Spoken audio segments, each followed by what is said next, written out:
Welcome everyone back to weekly weather updates, and in today's video we're going to have a look at the latest from the live radar, run through the UKV, have a look at the precipitation and the temperature over the next 5 days, as it is going to be remaining fairly unsettled and fairly cool as well. Not expecting, as said, anything too cold, but temperatures around average and below average in places. Huge contrast to the first sort of 3 quarters of this month, which has been record breaking in terms of persistent heat. So yeah, big change at the end of the month. This is going to continue as we head into early July as well, as we'll see on the longer range, as it's looking likely once again air mass is generally coming in from the west with low pressure associated with it, therefore unsettled and generally cooler conditions. There are hints perhaps around the middle third, so the 10th to maybe the 20th of July, we could start to see southerly winds move in from the south. There are some ensemble members showing some hotter air moving back in, some really quite hot air, but again that's not too unusual for the middle of summer when air masses are reaching their peak in terms of intensity.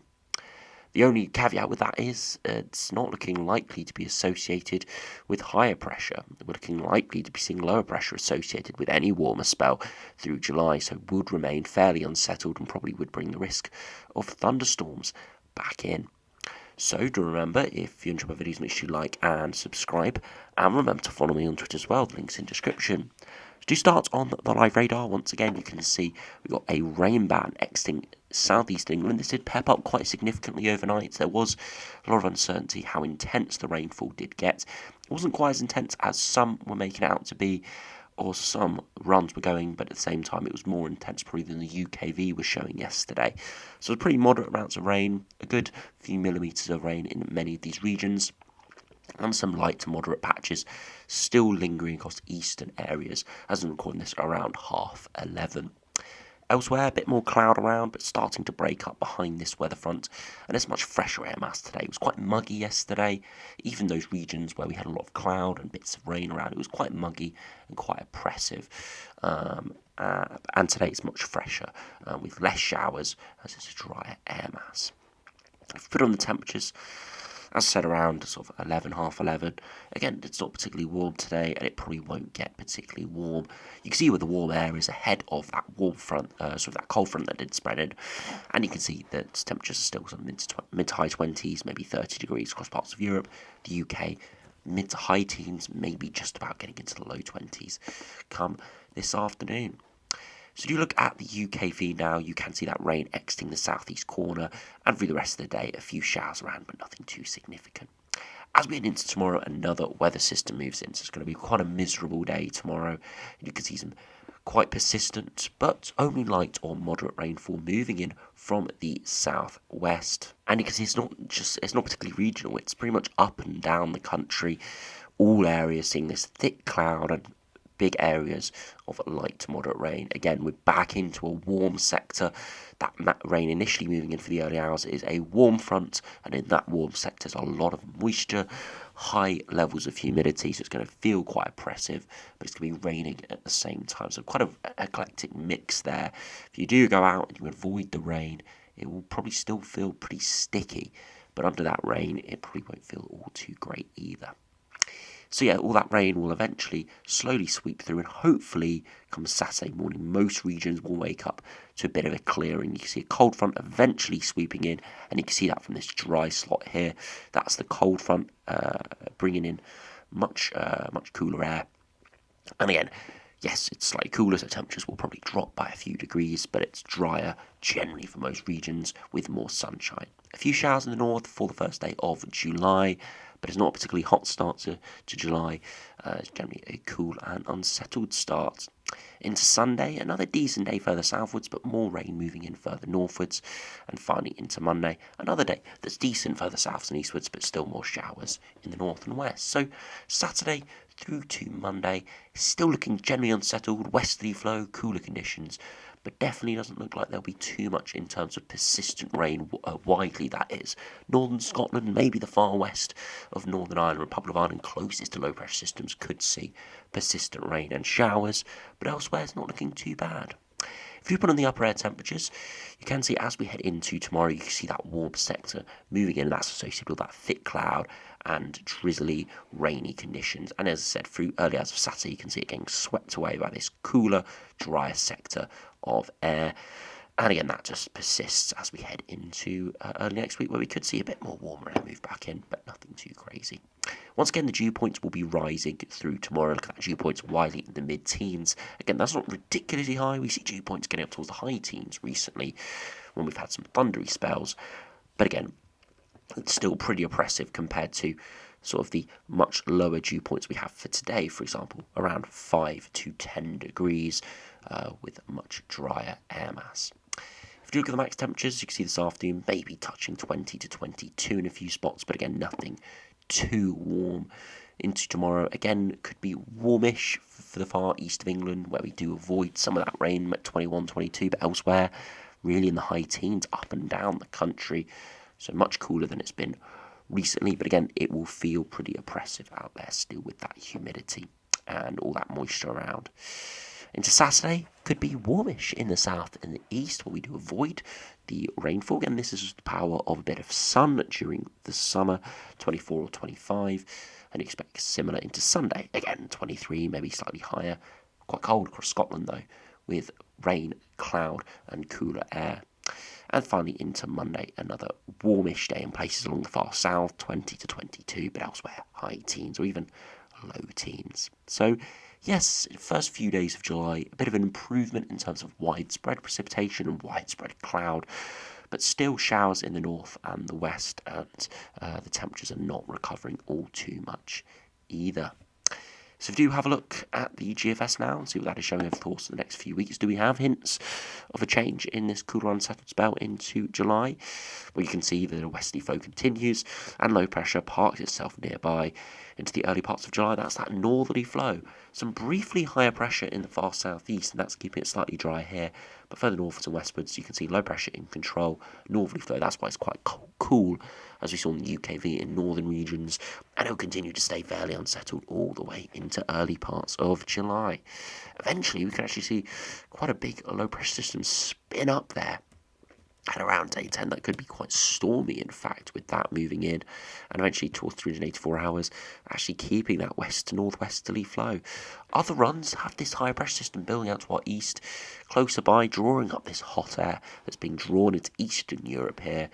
Yeah, not being drawn towards the UK here. We are in a pocket of cooler air with all that warmth going further eastwards, unfortunately, on this latest GFS. So GFS doesn't actually have too much of a change in the next few weeks, keeping us under this current spell. And with that low pressure system potentially developing further southwards, it could bring that widespread, heavier rain risk for the south as well as the north. If we do have a look at the GEM, again, low pressure continuing to move in over the coming days, similar to the GFS, keeping us very unsettled into the first few days of July in the north. Further southwards could be slightly drier under slightly higher pressure. As we head towards day 10, again, low pressure system really spinning up, but further northwards and westwards, so wouldn't dominate in the south and the east, and actually could draw up some warm air in the far southeast there, the 15-degree isotherm moving in, but I don't think that'll actually give anything too great associated with low pressure systems. There'll probably just be heavy showers, thunderstorms, and quite unstable conditions. Huge variations across country there, as we've got a sort of a 10 to 15-degree temperature contrast from parts of Northern Ireland down to southeast England there. So yes, bringing in some warmer air, but as I said at the start of the video, keeping us pretty unsettled as well with that, so not, again, looking particularly great. If you look at the ECMWF, again, westerly flow continuing to move in, low pressure dominating. As we're towards day 10, once again, seeing quite a deep low pressure system move in from the west. Again, it's not an ex-hurricane or something like that, which we do see during the summer months and autumn months coming from this direction and can spawn out of nowhere, really, moving up the northeast side of North America. But this does spawn on the jet stream. You can see through the first few days of July, it's non-existent and slowly forms just to the south of Greenland, and then really spins up as it heads towards the UK. It does weaken just as it approaches, but regardless, it is pretty intense and does try to draw up some hot air similar to the GM. But yeah, that'll be very interesting. Could even be seeing a named storm associated with this. Of course, named storms by the Met Office are named for their impacts, not for their sort of numbers as such. So, sort of 60, 70 mile per hour winds in the summer when we've got full leaf and we're not expecting storms, perhaps might be named, whereas a storm with 60, 70 miles per hour in January, when you do expect unsettled conditions, might not be named. So we could see this name, we could see the system named. We'll have to see exactly what happens. But GFS and Eastern WF both showing quite a severe low pressure system heading up through the southwest. GM does develop it, but it's more out to sea. But yeah, we'll have to see what happens with this. Very interesting pattern. It has been cropping up a little bit, but all three models going for it today. We'll have to wait until it comes into sort of the 5 or 7 day time frame before we can say definitely going to happen. But at this stage, yeah, it's very, very interesting pattern into the first half of July. If you look at the ensembles, you can generally see the next couple of weeks we are average to below average. Some hints, as I said, in that 10th to 15th of July point of some warmer runs appearing, but still a minority of runs. Again, hot runs getting up towards the 15 to 20 degree isotherm, maybe 5 to maybe 8 runs here. Again, that would get temperatures into the 30-degree range plus, but most are keeping us pretty cool. Again, warm in the grand scheme of things for the country, but for this time of year, slightly cooler than average. And you can see precipitation is moderate, nothing too high, moderate amounts. Again, London being furthest from the low pressure systems. Again, the 2 metre temperatures, again, hard not too bad, but they're not particularly great either. Low 20s, generally average, maybe slightly below average. Sea level pressure, again, nothing too high, generally on the low ends. You can see where low pressure systems do dip in and out, but again, we're not expecting anything too deep for London. And I just want to check Glasgow as well for the 850 HPA temperatures and precipitation. And you can see much higher precipitation amounts. Again, northwards, westwards could get peppered with a lot of rain over the coming weeks. And of course, a lot lower temperatures as well. And finally, just to end up on the ECMWF ensembles, very similar, generally average to below average in terms of temperatures and moderate amounts of precipitation at times as well.